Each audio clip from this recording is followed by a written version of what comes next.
E aí, rapaziada, beleza? Bom, vou falar um pouco sobre doenças inflamatórias intestinais, tá? Essa doença inflamatória intestinal, a gente só vai dividir por doença de Crohn e retocolite ulcerativa, tá? São essas duas doenças principais, assim, né? Clinicamente falando, das doenças inflamatórias intestinais. E isso aí também é parte da gastroenterologia, tá? Bom, eu vou dar uma introdução aqui primeiro, que é o quê? Essas doenças inflamatórias intestinais, elas são, como o problema já menciona, inflamatórias, né? E elas vão ser idiopáticas, tá? Tem uma teoria do porquê que isso ocorre, tá? Mas não é nada confirmado. Eu vou falar isso no final da aula, no final do vídeo. Mas elas são idiopáticas, são classificadas como idiopáticas. E, como eu falei, a gente divide essas doenças inflamatórias intestinais em duas: doença de Crohn e retocolite ulcerativa, tá? Essas são duas doenças diferentes, tá? As duas são idiopáticas. Porém, elas se confundem muito clinicamente. Então, é importante a gente saber a diferença entre essas duas e, e a importância, né? A importância de cada uma clinicamente falando, tá?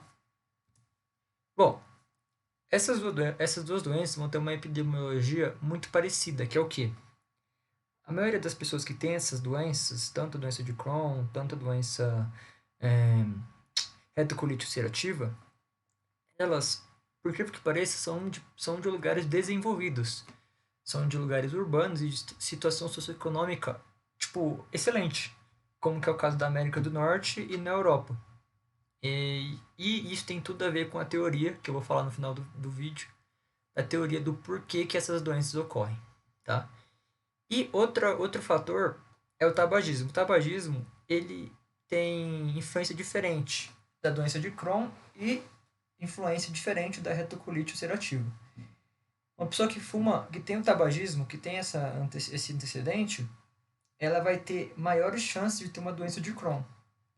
Porém, se a pessoa fuma muito, ela tem menores chances de ter uma retocolite ulcerativa. Então, é o mesmo fator de risco, porém um fator de risco que aumenta e outro fator de risco que diminui. Porque na doença de Crohn vai aumentar as chances e na retocolite ulcerativa vai diminuir as chances. Bom, eu vou falar primeiro sobre a doença de Crohn, depois eu vou falar sobre a retocolite ulcerativa, ou colite ulcerativa, alguns falam também, tá? A doença de Crohn ela é mais agressiva que a retocolite ulcerativa, tá? Ela é muito mais agressiva, por quê? Por dois motivos. O primeiro é que a doença de Crohn ela se estende mais. Então, a doença de Crohn elas são inflamações, tá? Na parte do gastrointestinal, que vai desde o esôfago até o ânus. Então, tem um longo espaço ali, né? Passa por intestino delgado, intestino grosso, estômago, duodeno. Então, tudo isso a doença de Crohn pode afetar esse tubo alimentar, né? Por assim dizer. Esse é o primeiro motivo. E o outro motivo é que a doença de Crohn, ela, ela causa essas inflamações em todas as camadas. Então vai causar tanto na mucosa muscular e serosa, tá? Por isso que ela é mais, como posso dizer, mais agressiva, tá? E outra coisa também que é importante mencionar é que a doença de Crohn ela não é linear. Então, por exemplo, não necessariamente, vamos supor, eu tenho uma doença de Crohn e pega meu esôfago, por exemplo. Meu esôfago fica todo inflamado e no aspecto de pedra de calçada, que eu vou falar um pouco, e ele passa para o estômago, depois passa para o intestino delgado, etc. Não é assim. Às vezes eu posso ter uma doença de Crohn na parte do esôfago, eu posso ter outra no intestino grosso. E no estômago e no intestino delgado não tenho nada. Então, não é linear, né? Não é crescente essa doença. Não segue uma ordem, né? E ela vai aparecer em jovens ou em velhos, de 15 a 25 anos, ou de velho de 50 a 65 anos. Então, voltando a falar da fisiopatologia da doença de Crohn, que nem eu falei, ela vai atingir as camadas do aparato gastrointestinal, tanto mucosa, muscular e serosa. Vai pegar todas essas camadas, por isso que ela é muito agressiva. Ela vai causar inflamações difusas, que nem eu falei. Então, às vezes, vai causar no esôfago e causa no intestino grosso e causa, entendeu? Não vai seguir uma ordem, por assim dizer. E ela tem um aspecto de pedras de calçada, que nem eu falei, tá? Na radiografia, quando a gente vai fazer uma radiografia constatada, a gente vai ver que tem esse aspecto de pedra de calçada mesmo. Outra coisa também que é importante é que a doença de Crohn vai estimular a cicatrização nas regiões, né? Então, por exemplo, eu tenho doença de Crohn no esôfago. Então, pode ser que tenha cicatrizações nessa área. Causando muitas cicatrizações, a gente pode ter um estreitamento, tá? E pode causar uma congestão depois, tá? Isso é importante. Eu vou falar posteriormente depois na parte clínica. Então, qual vai ser a evolução da doença de Crohn? Eu falei que a doença de Crohn ela passa por todo o aparato intestinal, ok, isso tranquilo. Porém, a doença de Crohn pode sair desse aparato digestivo. Ele pode ir para a pele, rim, via biliar, vaso sanguíneo, então ele pode atingir de forma sistêmica, tá? E a gente pode dividir também a doença de Crohn em três segmentos, que é iliocolite, jejunocolite e colite, tá? Que vai ser iliocolite, vai ser no ilho, colite no jejum e colite só no colo, tá? E qual vai ser a clínica da doença de Crohn? Vai ser diarreia, mas a diarreia, que eu quero dizer, não necessariamente no conteúdo, não vai ser fezes moles, por exemplo. Vai ser água, vai ser na persistência, a pessoa vai muito no banheiro, tá? Anemia, mal-estar, isso como pode dizer, isso já é previsível, né?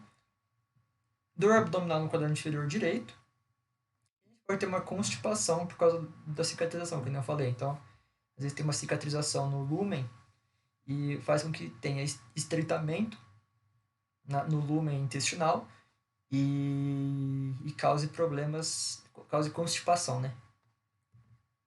Diagnóstico de doença de Crohn vai ser colonoscopia, porque se trata mais de afetar mais o intestino grosso, não só ele, né, mas a maioria no intestino grosso, então uma colonoscopia é recomendada.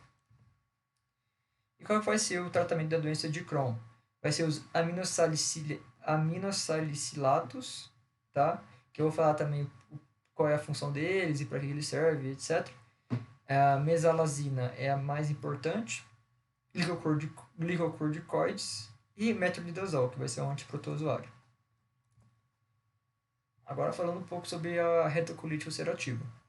Uma retocolite ulcerativa, diferente da doença de Crohn, ela é linear e ela é localizada. Ela vai sempre se iniciar no reto e vai subindo até chegar no cólon ascendente. Tá? Quando chega nesse estágio, quando a retocolite ulcerativa chega até o cólon ascendente, a gente vai chamar de pancolite. Tá? E um dos outros motivos de ela não ser tão penetrante, não ser tão perigosa como a doença de Crohn, é que vai atingir somente a mucosa e a submucosa, não vai atingir a muscular e nem a serosa. Então, como eu falei, vai atingir somente a parte do cólon e do reto, e só vai atingir a camada mucosa e submucosa. Qual vai ser a clínica da retocolite ulcerativa? Bom, vai ser diarreias, também mesmo, né, parecido com a doença de Crohn, que vai ser frequência, né, a pessoa indo muito para o banheiro, sangramento retal e dor abdominal. Na clínica, a gente pode fazer um exame proctológico, que a gente vai pegar uma luva, né, vai inserir no reto do paciente e a gente vai ver se vai ter sangue, muco, se vai ter alguma coisa assim, né. Bom, por mais que a retocolite ulcerativa seja menos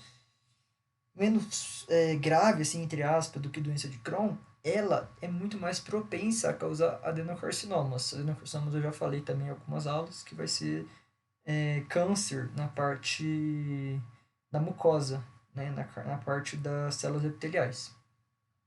E por isso é importante a gente fazer sempre biópsia e colonoscopia direto no paciente para ver se está crescendo, se pode acontecer alguma coisa, pode desenvolver adenocarcinoma ou não. Aí o tratamento, né? O tratamento é muito parecido, que vai ser os aminosalicilatos, que eu que nem falei, a mesalazina é a principal, e elas vão servir para inflamações intestinais. Glicocorticoides, que vai reduzir a resposta inflamatória, imunossupressores em caso de corticodependência, e cirurgias em último caso. Caso nada disso dê certo, eu vou ter que fazer uma cirurgia para ver essa situação do paciente aí. E qual que vai ser a teoria? Porque eu falei que, que a doença é idiopática, né? Mas qual que vai ser a teoria? Por que isso ocorre? Bom, a teoria diz, na verdade, que as pessoas que ficam... que essas pessoas que vivem em lugares desenvolvidos, como na Europa, América do Norte, etc., se elas entram em contato, elas entram em pouco contato com comidas mal feitas, aquelas comidas de rua, etc., elas não vão desenvolver as células de memória para que ocorra essa defesa, ela não vai desenvolver isso.